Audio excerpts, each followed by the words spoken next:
Hi guys, welcome back to the sideboard. I'm Kilo and I'll be your host today.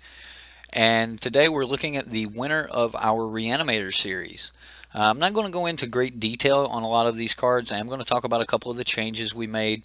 But we ran 5 versions of Reanimator this week. We ran the blue-black version, the Sultai version, we ran the Mardu version, the Esper version, and the Grixis version. Out of those, 3 of those decks seemed strong enough that were postable. Definitely Friday Night Magic strong. I wouldn't hesitate to take any of them to a good Friday Night Magic. So definitely powerful decks. I did not post the Esper version and I did not post the Grixis version as it it just seems that bringing back uh, Glorybringer is just not as strong as we thought it would be. Just reanimating Glorybringer just doesn't seem to be the route we want to take. It's more of a control reanimate versus a takeover reanimate. So didn't really like the Grixis version. However, the one great thing that come out of the Grixis version was the power of reanimating Goblin Dark Dwellers. That card overperformed in that deck. It was just phenomenal every time we got it, whether it was in the graveyard, whether it was in our hand, or whatever. It was just phenomenal. Whether we were casting back a strategic planning or a cathartic reunion or something like that, we were just getting work done with Goblin Dark Dwellers. So really, really, really like that card. I just really did not like running a version that had cathartic reunion in it. I prefer to actually draw the cards first, then discard them. So um, definitely, I like the blue draw package better than I do the red draw package. So one of the reasons we're there. Now, out of the Goblin Dark Dwellers, we did just learn how important it was for us to be able to grab a card from our graveyard, put it back into our hand for later use. More times than not, you're actually just wanting to get back a nice kill spell, Yahini's Expertise, something like that, or you're trying to get back your Reanimator. Maybe you milled your Ever After, or you milled your Liliana Death's Majesty, or they killed Liliana and you just haven't drawn another one. Green Warden is our answer for those type of things, and we really don't care if he dies. And we love our 5/4s, so we do have the Green Warden. Real quick, just to go over the deck, because we had a Green Warden, we did take one island out, put in a forest in. The rest of it is still 24 lands. We still have the 3/3 and 3 on the Fatal Push, Grasp of Darkness, and Yahini's Expertise. This really seems to just take care of the current meta pretty well. We seem to maintain an answer for just about whatever it is we need, and most of that is thanks to the fact that we can cycle through our deck at an extremely, extremely fast rate. So we draw through our deck to the point where in a long game it is feasible that we could deck ourselves without assistance. I have done it online, so it is possible. In a controlling game, I actually recommend pulling out a couple of these draw spells if you think you're going to go into the very long game.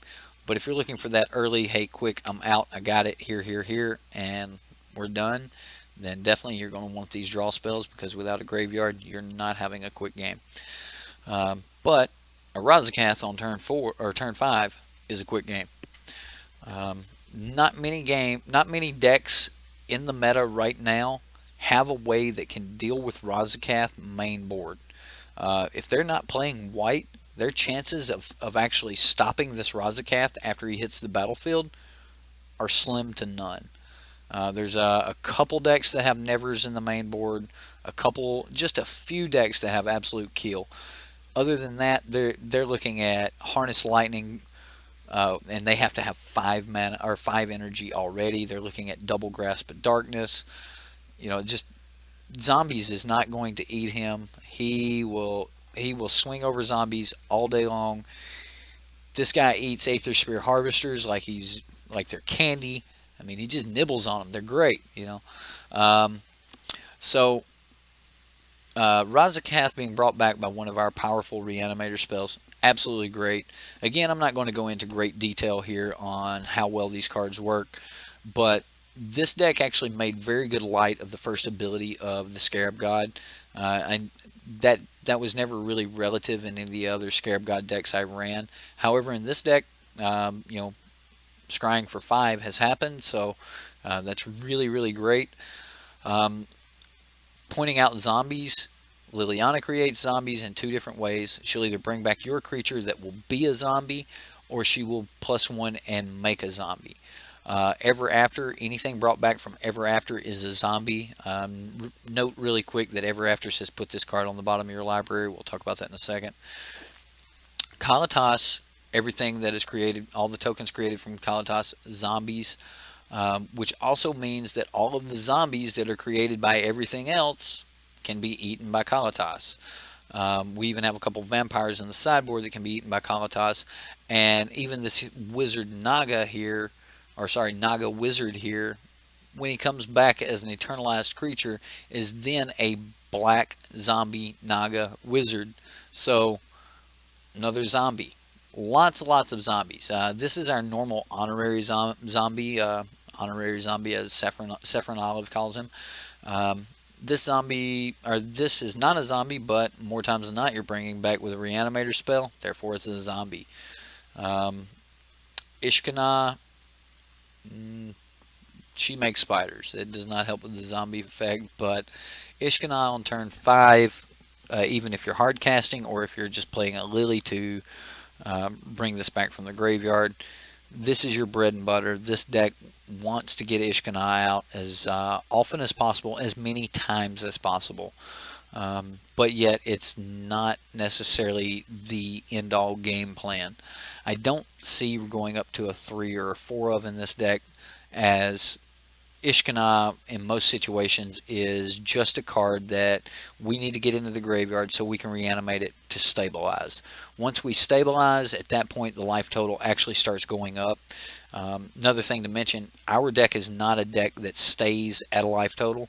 You're not going to hit 4 life and stare at red lands until Raminop Red finally gets drawn and played, and then die. Like, that's not going to happen to you. If they are playing things, if there are things on the battlefield, even if you put things on the battlefield, the way this deck plays out, you will gain life through playing the deck, just through cycling your Noxious Gear Hulks from the graveyard back to the battlefield, that sort of thing. You will gain life, and that life is extremely necessary because we want to be paying 2 life to go paying 2 life for a card, any card from our library. So definitely pay attention to how well this deck comes back from being down on the low. Also, don't count this deck out until it's time to just, there is nothing left to do. You've drawn your card, they're swung at you. Make them kill you, because more times than not, this deck just rips power off the top. Power enough that it can change the entire board state. After turn 5, almost every play you make is doing major changes to either combat math, board state, graveyards, life totals. Huge changes are happening with every single play you make after turn 5. So just huge impact on the game in the late game. Early game can just really fend things off. Moving to the sideboard, if you will notice, during our testing, we actually dropped Doomfall. Doomfall is gone. We're not going to be running Doomfall in this particular deck. I liked Doomfall. Doomfall was great, but until Transgress leaves, we're going to run the Transgress. If I was going rotation friendly, well, first off, I wouldn't be playing this deck, but if I was going rotation friendly, then I would actually remove this. But again, if you were going rotation friendly, you would lose Ever After and Ishkana. Yeah, we're not talking about rotation friendly with this deck. Negate. Negate's just a great card. Counter target non-creature spell. Just amazing card. Helps us out in our worst matchups, along with Transgress the Mind. This is kind of our preemptive counter. This is our reactive counter. And then, we've got plenty of kills for dealing with things after the fact. Gifted Aetherborn. Multiple times I pulled this card from the sideboard. Every time I run into a red deck, I remember just how important it is. So as long as red deck is prevalent, I recommend a minimum of one Gifted Aetherborn in the sideboard, more than likely two.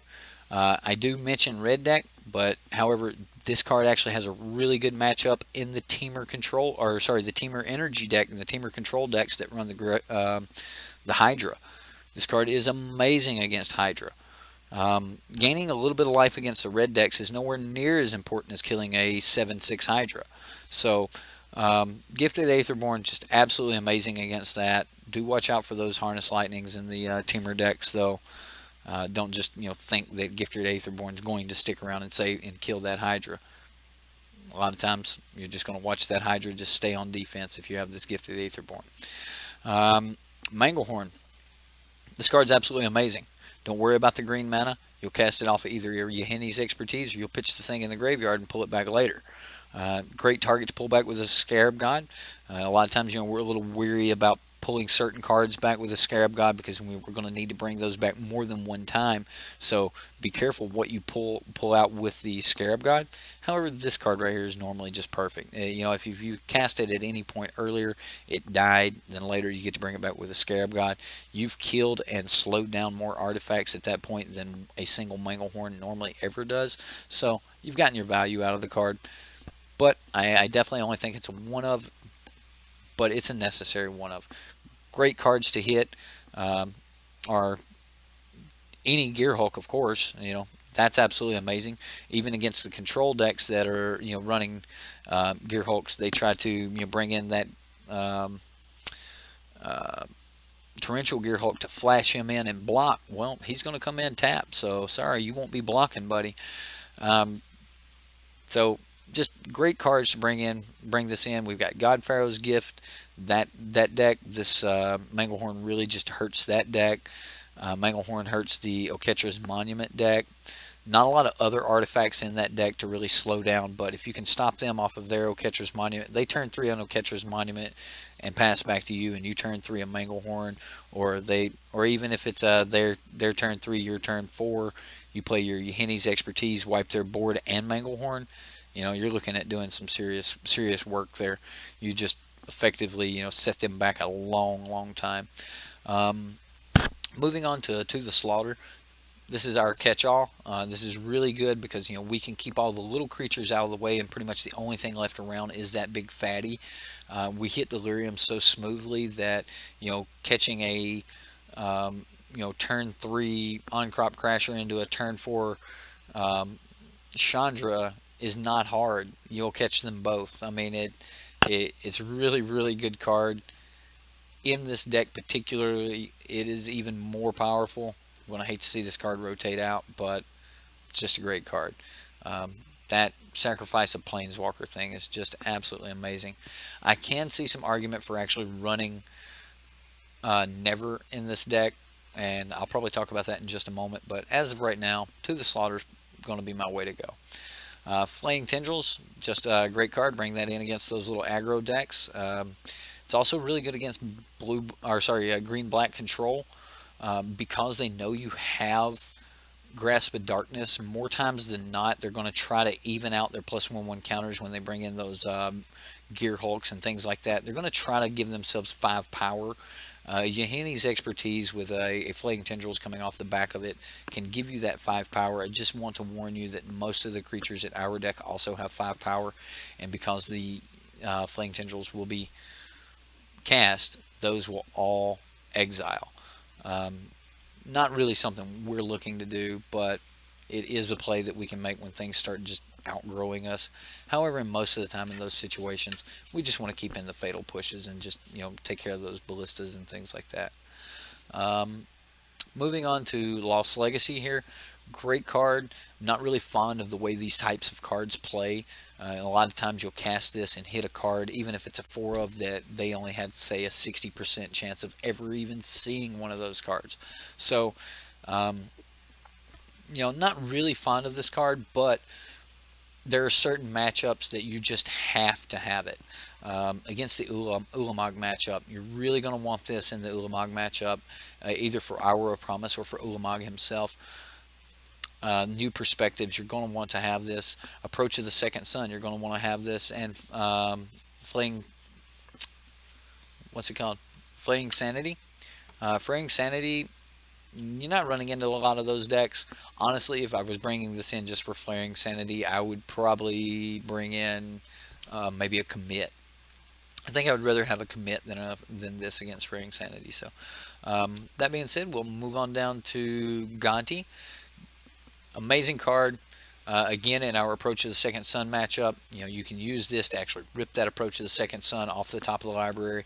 I mean, it goes 7 cards down, so you can count them. When it gets within 4, you get this bad boy back, and you can grab that Approach of the Second Sun. It works really great against control decks, grabbing a counter spell out of their deck. They're not expecting a counter, then all of a sudden you flip up there on negate and counter theirs, or you flip up there on dissolve or something like that, and just really heartbreaking for them to be countered by their own spell. No one likes to be countered anyway, and then to be countered by your own spell, a little icing on the cake for you, the player. Hour of Glory, hate to see big bad Ronus there getting taken down by the Scorpion God, but it happened. Ronus died, and Hour of Glory will kill any other god as well. I say kill, I mean exile. This card just does broken things, but we bring it in for more things than just gods. This is instant speed exile, so again, the Ulamog deck, things like that. Hour of Glory, great card. Definitely recommend having one. This brings us to the last card in the deck. Now, this card was once a 2 of in the deck. The more I played it, the weaker it seemed to be, just because of the sheer emphasis that your opponent will put on it. They will kill this card. They will find a way to kill this card, and if they don't, you will win so much card advantage off of it that they will wish they have killed the card. You'll probably just win the game. However, it's just not relative that often. Most of the time, by the time you have 6 mana, there's better things to do than bring this back from the graveyard. Although, having it in the graveyard to end of their turn, bringing back with the Scarab God is absolutely amazing. So, when we do start running into the Scarab God control deck next week, Scarab God tokens deck next week, not control. We run into the Scarab God's tokens deck next week. I'm pretty sure this guy's in there, as along with Champion of Wits. But if I was going to cut one card from the deck, this would be that card. I think if I was going to cut it, I would probably cut it for a Doomfall or something along those lines. Maybe some other creature, I don't exactly know. Maybe even just another Gifted Aetherborn or another copy of Kalatas. As of right now, though, Dreamstealer seems to deserve his one spot in the sideboard. Well, guys, that's my take on Reanimator. I want to thank all of the great YouTube content providers, Saffron Olive from MTG Goldfish, reading TCG Player. You have players like Seth Mansfield writing articles about these decks. You've got other people covering these decks, and first and foremost, thank you to all of you watchers out there who have watched, and this week as we went through all of the decks and helped us find which deck we thought was the most powerful. And it ended up being a slight combination between the blue-black and the Sultai Reanimator deck. Not a lot of changes from the original blue-black deck that was run. The Green Warden Marasa that was in the Transverse, the Ovenwald Sultai Reanimator deck, that card definitely made its way into this deck. I love that card. I do not see cutting that card out of the deck, as as soon as you pull Liliana back from it, Liliana hits the battlefield. If you have any way to kill him, you bring Liliana, or Liliana brings him back again, then you get another card. It recycles. You just continuously get cards. He's absolutely great. Um, there is some question about having a Pulsa Marasa in the sideboard because there is a huge cycle that you can do with him and Pulsa Marasa, especially if you have a way to sack him. And you can like start sacking him to like Razakaf to go get the Pulse, and then at that point cast Pulse, gain 6 life, get him back, cast him, get the Pulse back, and it's just this repeating cycle that nets a ridiculous amount of life each turn. So um, there is some like maybe some reason to bring a Pulse in out of the sideboard. Maybe get rid of the Dream Stealer for the Pulse for some of those more aggro matches. But um, worst matchup I would say is by far Approach of the Second Sons. Best matchup, um, pretty much anything mid range. We really like to fight against green black counters because they get really big, and the bigger they get, the more damage is done to, or the more life we gain when we Noxious Gear Hulk them. And as big as they think they can get, their biggest creature is like a um, Gear Hulk with his own 4/4 counters on it. Well, we've got an 8/8 as well, and we'll get the same 8/8 back multiple times.